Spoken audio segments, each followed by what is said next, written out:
Hi friends, welcome to Raga's kitchen. Friends, இன்றைக்கி வீடியோவில் கோதுமை மாவு வச்சு 2 ஸ்பூன் நெய்யில் சக்கரை சேர்க்காம வெள்ளத்தில் நல்லா டேஸ்டியாக ஹெல்த்தியான ஒரு பர்ஃபி எப்படி பண்ணலான்றது பார்க்கலாங்க. இது செய்கிறதுக்கு ஸ்டவ்வில் ஒரு பேன் வச்சுக்கலாம். 1 டேபிள் ஸ்பூன் அளவுக்கு நெய் விட்டு சூடு பண்ணிக்கலாங்க. நெய் சூடானதும் ஒரு 10 முந்திரி பாதாம் போட்டு நல்லா வறுத்து எடுத்துக்கலாம். இது முற்றிலும் ஆப்ஷனலுங்க. நீங்கள் விருப்பப்பட்டால் சேர்த்துக்கலாம் அல்லது இதை வந்து ஸ்கிப் பண்ணிடுங்க. ஓரளவுக்கு நல்லா வறுப்பட்டு லைட் ப்ரௌன் கலர் வந்ததும் இது தனியாக எடுத்து வச்சுக்கலாம். நம்ம பர்ஃபிக்கு மேலே தூவுறதுக்கு கூட இந்த மாதிரி நட்ஸை வறுத்துட்டு சேர்க்கும்போது நல்லா டேஸ்ட்டாக இருக்கும். இப்போது ஸ்டவ் சிம்மில் வச்சுருங்க. சிம்மில் வச்சுட்டு அதே நெய்யில் 1 கப் அளவுக்கு கோதுமை மாவு போட்டு நல்லா வறுத்துக்க போகிறோம். நான் இன்றைக்கி யூஸ் பண்ணுற கப்புடைய அளவு பார்த்திங்கன்னா 1/4 லிட்டர் 250 ml அளவுடைய கப் நான் யூஸ் பண்ணுறேன். இது கிட்டத்தட்ட 125 கிராம் வரைக்கும் இருக்குங்க. குறைவான தீயில வச்சு செவக்க வறுக்கணும். லைட் ப்ரௌன் கலரில் நம்மளுக்கு கோதுமை மாவு நிறம் மாறணும். அது வரைக்கும் நல்லா வறுத்துக்கோங்க.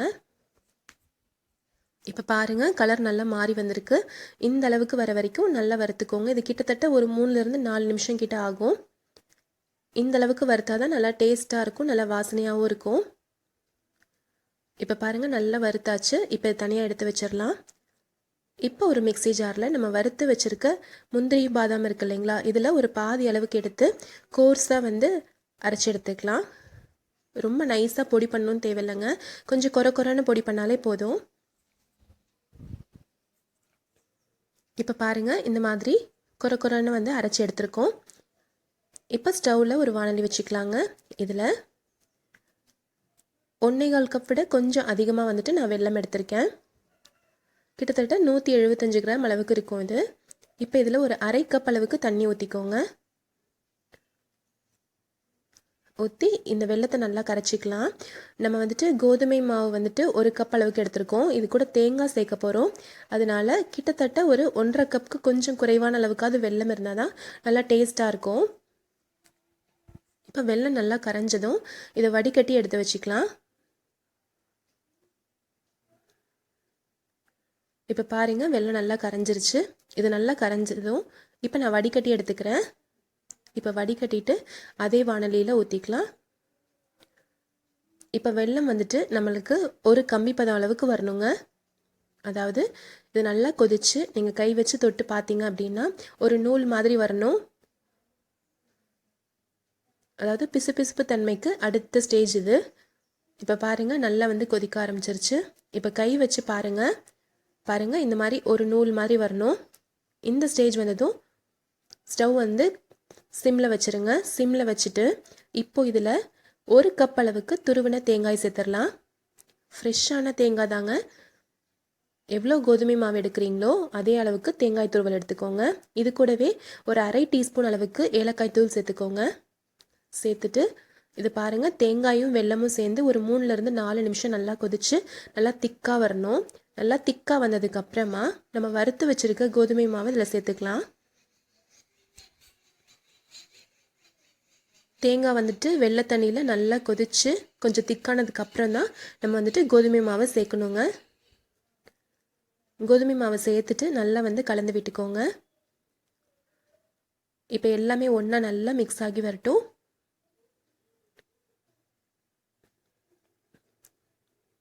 நீங்கள் தேங்காவை வெள்ளை தண்ணியில் நல்லா வெள்ளை பாகில் நல்லா ஒரு 2லேருந்து 3 நிமிஷம் கிட்டவாது நல்லா கொதிக்க விட்டால் மட்டும்தான் நம்மளுக்கு ஒரு 2-3 நாள் கிட்ட வெளியிலேயே வச்சு சாப்பிடும்போது நல்லா டேஸ்ட்டாக இருக்கும். இப்போ பாருங்கள், எல்லாமே நல்லா ஒன்றா மிக்ஸ் ஆகி வந்துருச்சு. இப்போ இதில் பாருங்கள், பேனில் கொஞ்சம் ஒட்ட கூட இல்லை, அப்படியே தனியாக பிரிஞ்சு வர ஆரம்பிச்சிருச்சு. கொஞ்சம் குறைவான தீயிலே வச்சு இதை நல்லா கலந்து விட்டுக்கோங்க. இப்போது நம்ம பொடிச்சு வச்சுருக்க இந்த நட்ஸ் இருக்கு இல்லைங்களா, பாதாம் முந்திரி, அதை சேர்த்து நல்லா கலந்து விட்டுக்கோங்க. இது சேர்க்கறனால ஒரு எக்ஸ்ட்ரா ஃப்ளேவர் வருங்க, அதுக்காக தான் நம்ம சேர்க்குறோம். சேர்த்துட்டு நல்லா கலந்து விட்டுட்டு இப்போ பாருங்கள், கொஞ்சம் ஓரளவுக்கு கொஞ்சம் கெட்டியாக இருக்குது. இதில் 1 ஸ்பூன் அளவுக்கு நெய் விட்டுக்கலாம். நெய் விட்டு ஒரு தடவை நல்லா கலந்து விட்டுக்கலாம். 1 டேபிள் ஸ்பூன் அளவுக்கு இப்போ நான் நெய் விட்டுக்கிறேன். நெய் சேர்த்து நல்லா கலந்து விட்டுக்கோங்க. இப்போ நம்ம பேன்லேருந்து ஒட்டாமல் தனியாக வர ஆரம்பிச்சிரும். இப்போ பேன் விட்டு ஒட்டாமல் தனியாக வர ஸ்டேஜ் வந்ததும் நம்ம ஸ்டவ் ஆஃப் பண்ணிடலாம். நம்ம பர்ஃபி செய்கிறதுக்கான மிக்சர் ரெடி ஆயிடுச்சு.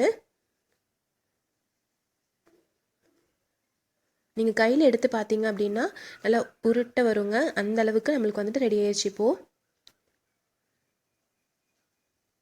இப்போ நெய் சேர்த்ததும் நல்லா ஒரு தடவை நல்லா கலந்து விட்டுட்டு இந்த அளவுக்கு நல்லா தனியாக வர வரைக்கும் நல்லா கலந்து விடுங்க.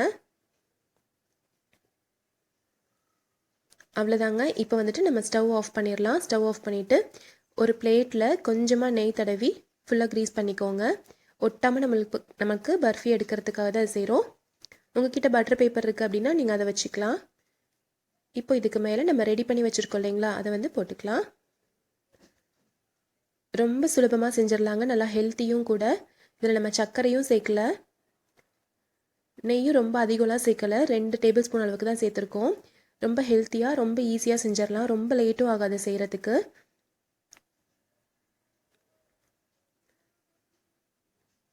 நம்ம தேங்காய், கோதுமை மாவு, வெல்லம் இதெல்லாம் சேர்த்துருக்கோம். அதனால நல்லா ஹெல்த்தியாக இருக்கும். இப்போ நம்ம வந்துட்டு இதை அப்படியே வந்துட்டு ஒரு லெவல் பண்ணிக்கோங்க. நான் வந்துட்டு ஒரு டம்ளரில் பின்பக்கம் கொஞ்சமாக நெய் தடவி விட்டு இந்த மாதிரி அழுத்தி விட்டுக்கிறேன்.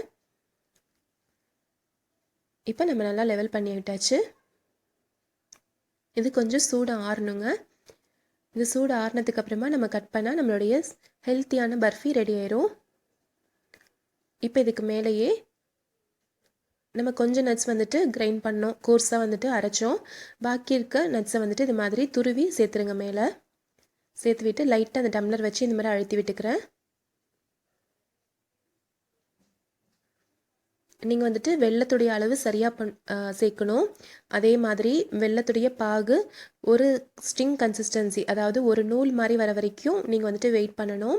தேங்காய் சேர்த்ததுக்கு அப்புறமா ஒரு 3லேருந்து 4 நிமிஷம் கொஞ்சம் திக்காகிற வரைக்கும் வெயிட் பண்ணி அதுக்கப்புறம் தான் கோதுமை மாவு சேர்க்கணுங்க. இந்த ஸ்டெப்ஸ் எல்லாம் கரெக்டாக ஃபாலோ பண்ணிங்கன்னா உங்களுக்கு சூப்பராக நல்லா சூப்பரான பர்ஃபி வரும். கரெக்டாக வரும். எந்த சொதப்பலும் இல்லாமல் கரெக்டாக செஞ்சிடலாம். இப்போ பாருங்கள், கொஞ்சம் சூடாக இருக்கும்போதே நான் லைட்டாக கட் பண்ணிக்கிறேன். அதுக்கப்புறம் நம்ம சூடு ஆறினதுக்கப்புறம் ஈஸியாக நம்மளுக்கு ஷேப் பண்ணுறதுக்கு வரும். இப்போ நல்லா சூடு ஆறிடுச்சுங்க.